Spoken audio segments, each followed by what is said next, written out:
Assalamualaikum warahmatullahi wabarakatuh. Bismillahirrahmanirrahim.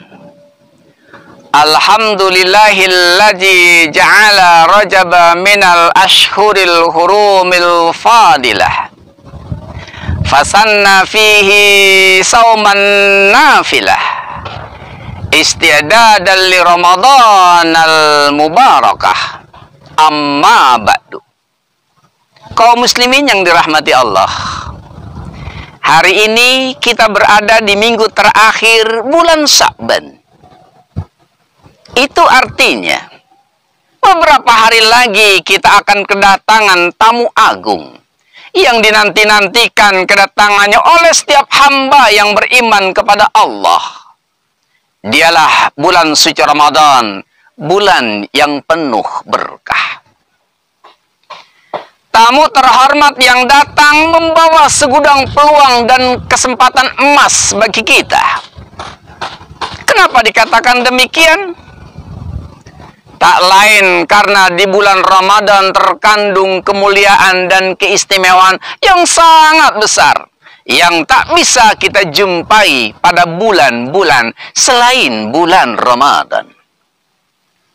Nilai ibadah dilipat gandakan, doa-doa dikabulkan, dosa-dosa diampuni, pintu sorga dibuka, sementara pintu neraka ditutup. Rugilah orang yang tidak dapat bertemu dengannya, namun akan lebih rugi lagi mereka yang menjumpai Ramadan tapi tidak mengambil suatu manfaat darinya.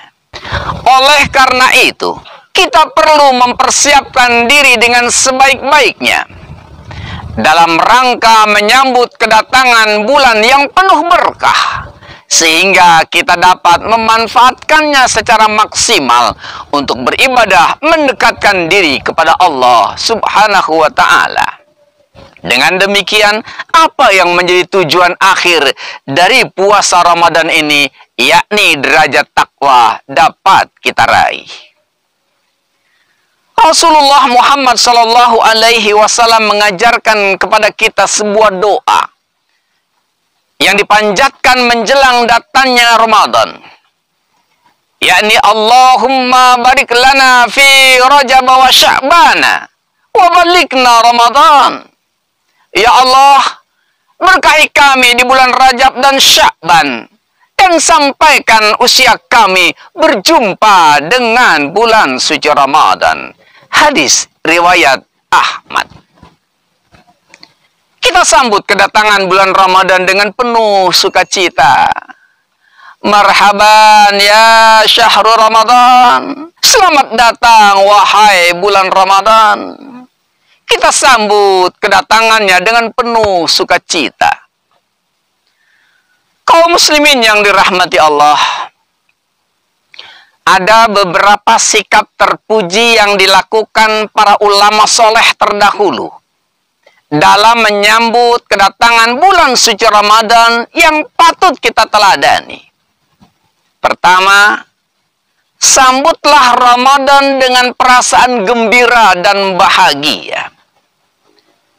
Dalam sebuah hadisnya Rasulullah Muhammad Sallallahu Alaihi Wasallam bersabda, "Man fariha bidukhuli syahrul Ramadan, harramallahu jasadahu 'alan niran." Barang siapa yang bergembira dengan datangnya bulan suci Ramadan, maka Allah akan haramkan jasadnya tersentuh oleh api neraka. Kegembiraan yang terpancar dari wajah kita dengan datangnya bulan suci Ramadan ini bukanlah karena adanya peluang keuntungan duniawi atau karena adanya peluang untuk mencari pahala sebanyak-banyaknya. Akan tetapi lebih jauh dari itu karena besarnya peluang untuk menggapai ridha Allah Subhanahu wa Ta'ala. Ramadan tidak hanya sekedar bulan ibadah. Dalam kehidupan masyarakat, pada bulan Ramadan juga terjadinya perubahan aktivitas sosial dan ekonomi masyarakat. Bagi para pedagang dan pengusaha jasa, Ramadan bisa membawa berkah karena meningkatnya omset mereka. Momen jelang Lebaran juga menjadi kesempatan bagi para pekerja untuk mendapatkan tunjangan hari raya. Pasar-pasar kian ramai, volume belanja masyarakat meningkat, pedagang pun kebanjiran pembeli. Ramadan adalah kebahagiaan yang luar biasa bagi setiap muslim. Karena pada bulan itu mereka bisa mendapatkan nikmat dan karunia Allah yang tidak terkira. Tidak mengherankan jika kemudian Rasulullah Muhammad SAW dan para sahabatnya menyambut kedatangan Ramadan dengan senyum dan bahagia, dan melepas kepergian Ramadan dengan tangis dan derai air mata. Kedua, sambutlah Ramadan dengan pengetahuan yang mendalam. Puasa Ramadan merupakan salah satu rukun Islam yang wajib dilaksanakan oleh setiap muslim. Ibadah puasa mempunyai ketentuan dan aturan yang harus dipenuhi agar sah dan sempurna. Sesuatu yang menjadi prasyarat suatu ibadah wajib, maka wajib memenuhinya dan wajib mempelajarinya. Ilmu tentang ketentuan puasa atau yang sering disebut dengan fikih puasa merupakan hal yang wajib dipelajari oleh setiap muslim, minimal tentang hal-hal yang menjadi sah dan tidaknya puasa. Ahmad Ibn Ruslan dalam kitab Jubatnya mengatakan, wa kullu man bi ghairi ilmi ya'malu a'maluhu mardudatun la tuqbal. Amal yang tidak didasari ilmunya niscaya tertolaklah dia, tidak diterima. Oleh karena itu, pada bagian ini persiapan-persiapan yang bisa dilakukan adalah dengan banyak bertanya, belajar dan membaca.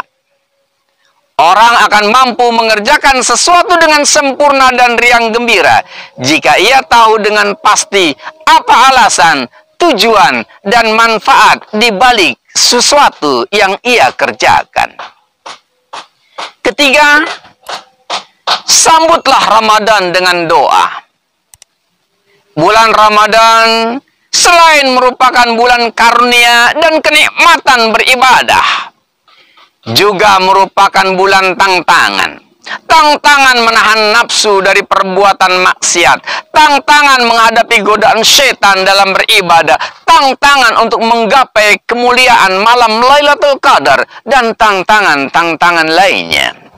Keterbatasan kemampuan manusia dalam menghadapi tantangan tersebut dan keterbatasan kemampuan manusia dalam meraih sebuah keinginan mengharuskannya ia selalu berdoa agar bersikap optimis melalui ibadah dalam bulan suci Ramadan.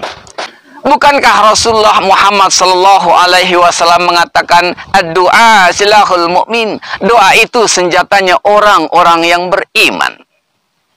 Dan Allah dalam hadis qudsinya mengatakan, ud'uni astajib lakum, berdoalah kepadaku, niscaya aku kabulkan. Dan keempat, sambutlah Ramadan dengan tekad yang kuat dan planning yang matang. Niat atau azam adalah bahasa lain dari planning dan perencanaan. Orang-orang soleh terdahulu selalu merencanakan pengisian bulan Ramadan dengan cermat dan optimis. Berapa kali dia akan menghatamkan Al-Quran, berapa rakaat dia akan melaksanakan sholat malam, berapa besar dia akan bersedekah dan memberi makan orang puasa, dan berapa kali menghadiri pengajian dan membaca buku-buku agama. Itulah planning yang benar dalam mengisi Ramadan.